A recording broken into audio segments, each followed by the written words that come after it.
ولا تموتن إلا وأنتم مسلمون يا أيها الناس اتقوا ربكم الذي خلقكم من نفس واحدة وخلق منها زوجها وبث منهما رجالا كثيرا ونساء واتقوا الله الذي تساءلون به والأرحام إن الله كان عليكم رقيبا يا أيها الذين آمنوا اتقوا الله وقولوا قولا سديدا يصلح لكم أعمالكم ويغفر لكم ذنوبكم ومن يطع الله ورسوله فقد فاز فوزا عظيما أما بعد فإن خير الحديث كتاب الله وخير الهدي هدي محمد صلى الله عليه وسلم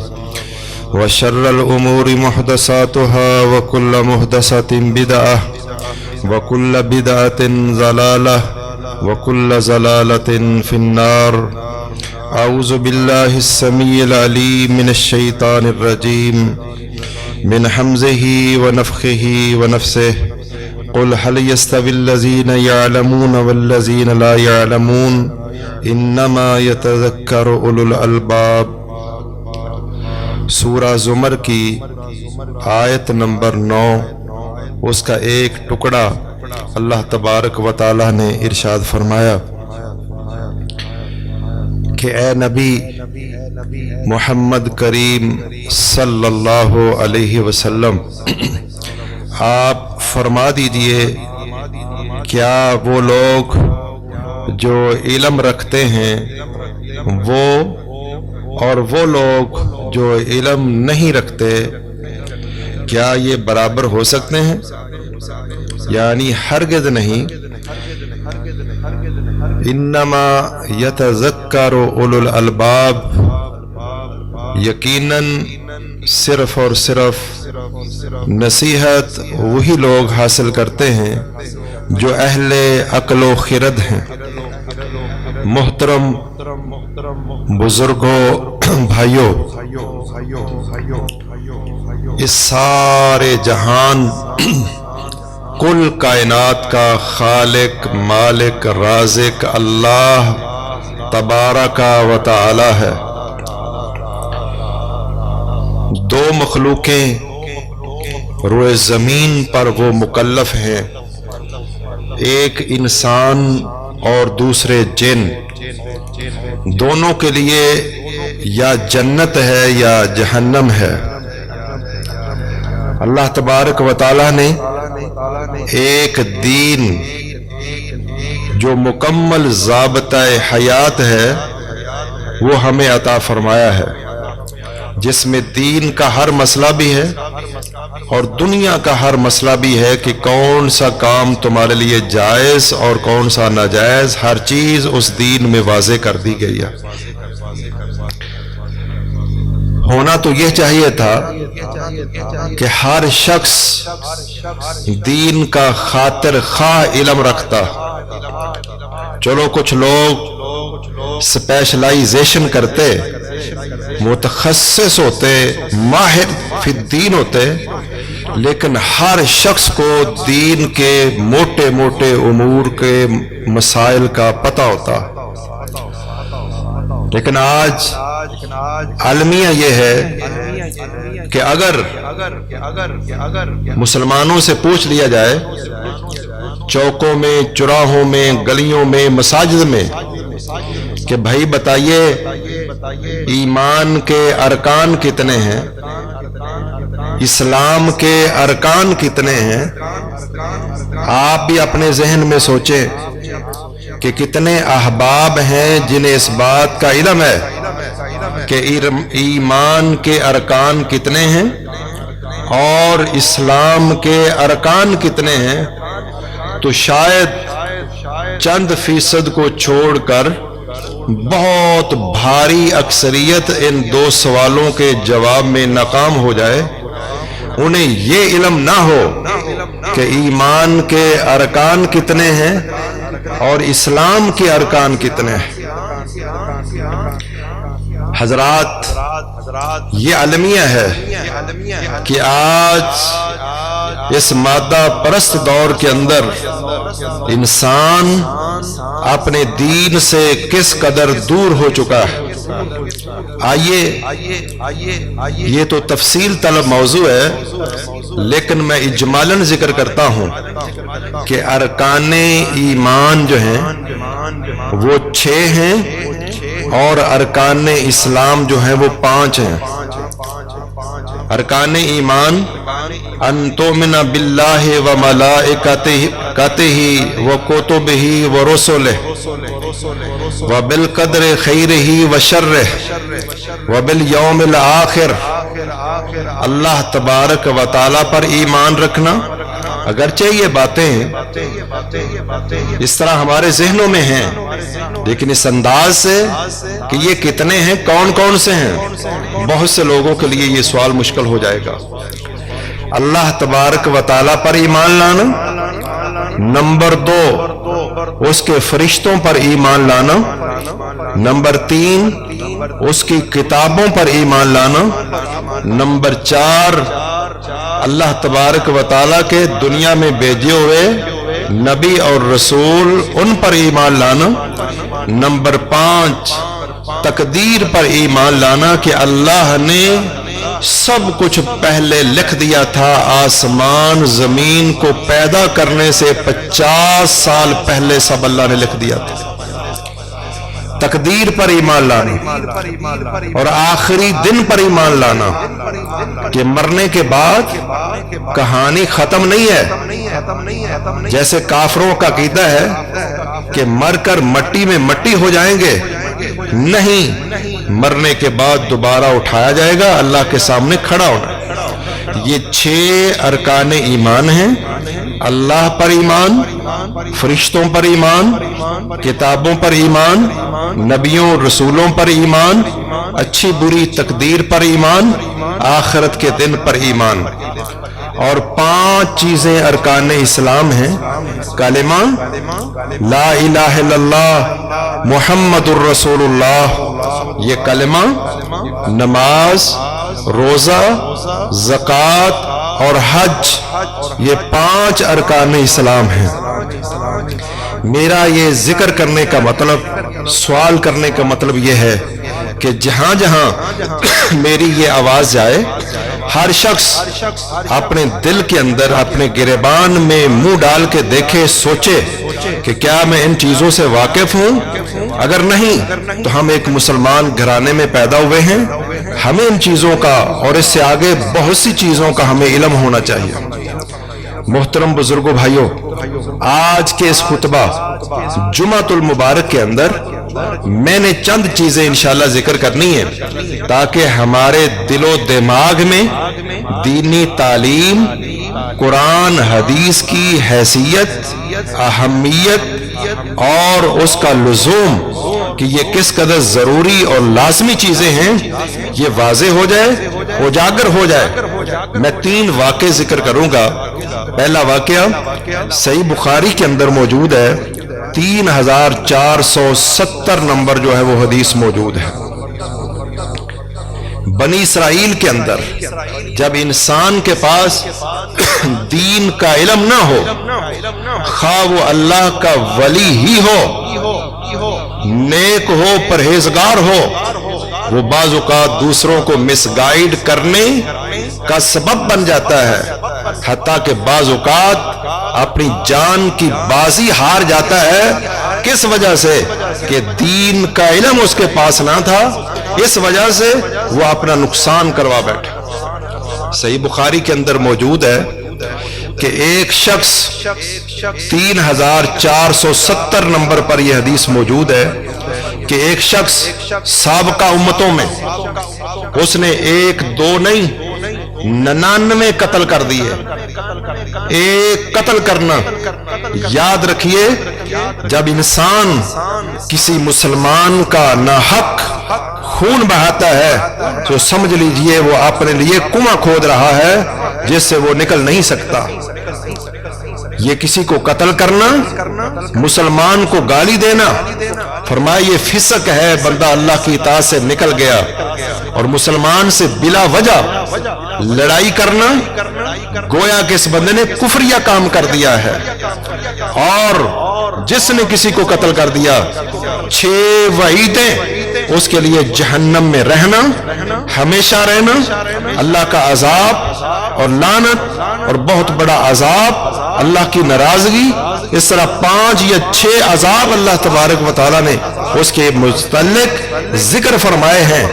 لڑائی، قتل و قتال، یہ تو بڑی بات، کسی مسلمان کو ذلیل کرنا، رسوا کرنا، بے عزتی کرنا، ناحق، ناجائز، یہ بہت بڑا جرم ہے۔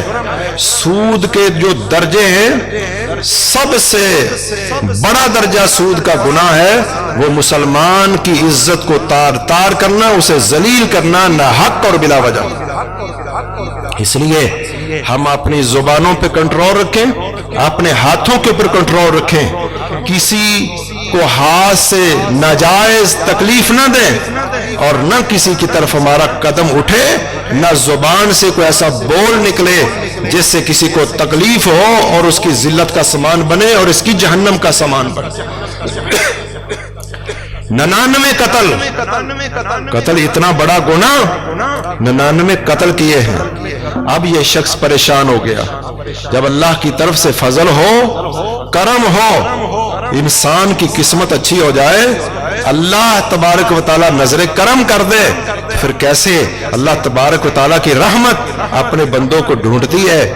ایک شخص کے پاس گیا، یہ کون ہے؟ نیک ہے، پرہیزگار ہے، راہب ہے، دنیا کو چھوڑ چکا ہے اور اپنے عبادت خانے میں رہتا ہے، اللہ اللہ کرتا ہے، اللہ کا نیک بندہ ہے۔ اس کے پاس گیا، علی توبہ، کیا میری توبہ قبول ہو جائے گی؟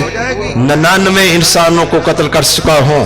اس نے کہا لا توبہ تالک، تیری کوئی توبہ نہیں۔ یہ صحیح بخاری ہے جس کا معنی مفہوم ذکر کر رہا ہوں۔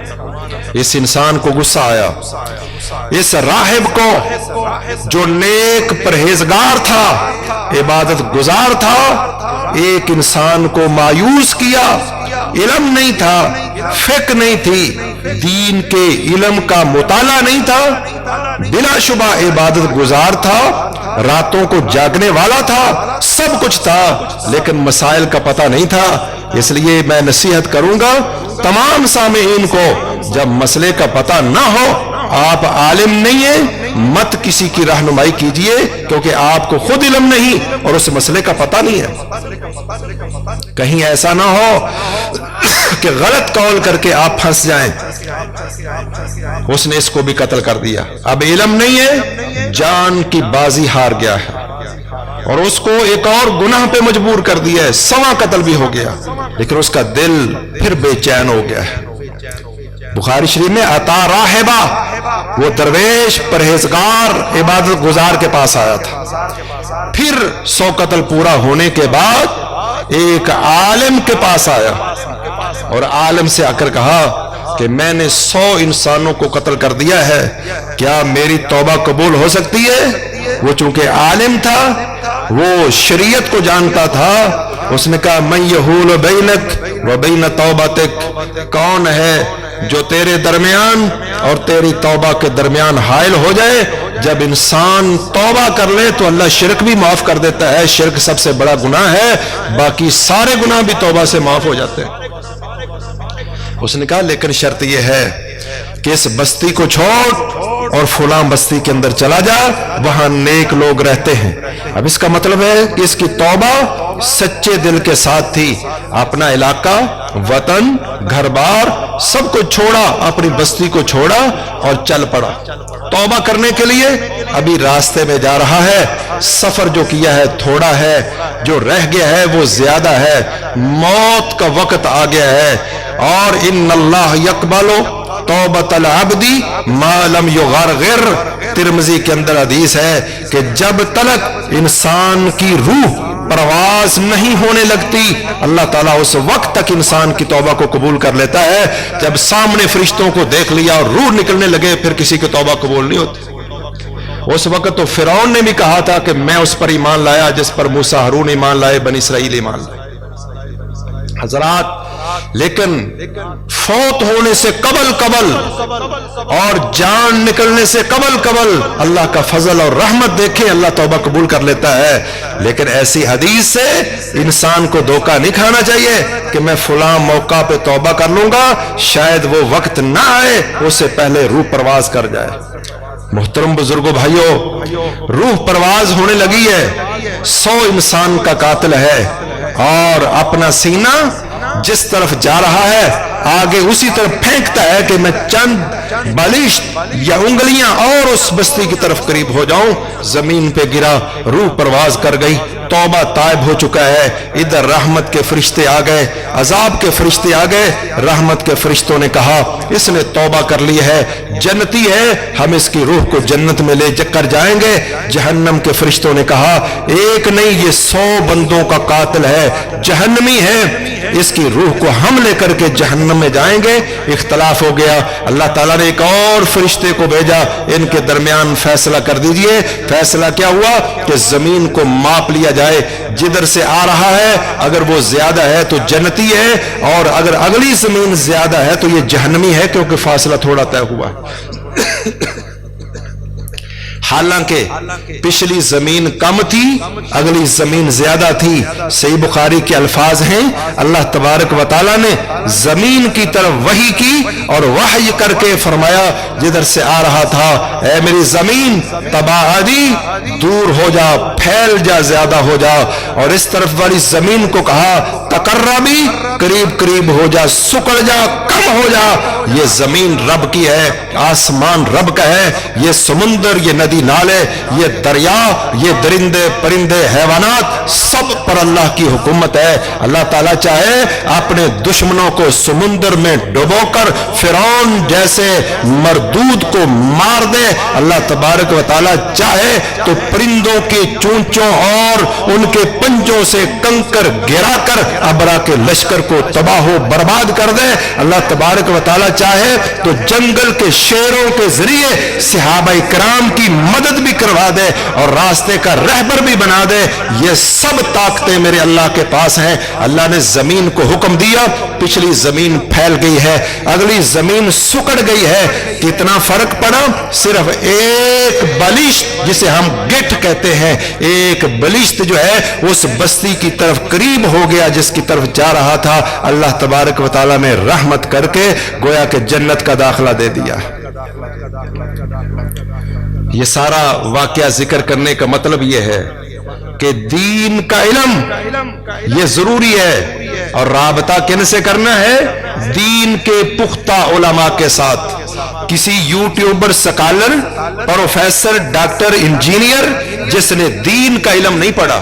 ایک تو وہ ڈاکٹر ہے جو مستند عالم دین بھی ہے، وہ انجینئر جو مستند عالم دین بھی ہے، وہ پروفیسر جو دین کا مستند فقی عالم دین بھی ہے. یہ الگ بات ہے. لیکن اگر خود اس نے اردو کتابوں سے علم حاصل کیا ہے اور وہ پختگی اس کے پاس نہیں ہے، قرآن و سنت کے علوم اور فنون کو نہیں جانتا، بھئی ایک وہ باتیں ہیں جو ہر انسان کو پتا ہے.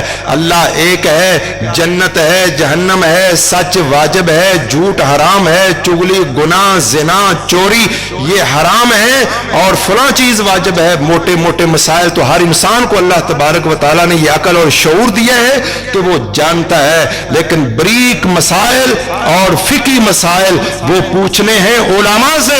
اس نے راہب سے پوچھا اور ایک اور بندہ قتل بھی ہوا، راہب قتل ہوا.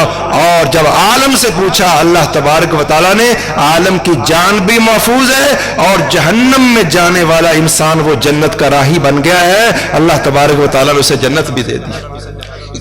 آئیے دوسرا واقعہ، یہ بھی صحیح بخاری کے اندر موجود ہے،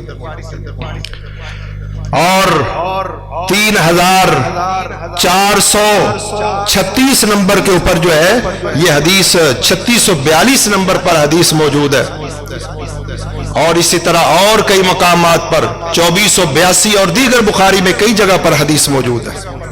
جریج ولی کو آپ جانتے ہیں، یہ اللہ کا ولی ہے. یہ وہ ولی ہے جسے بخاری کہہ رہی ہے کہ اللہ کا ولی ہے. یہ وہ ولی ہے جو صاحب کرامت ولی ہے.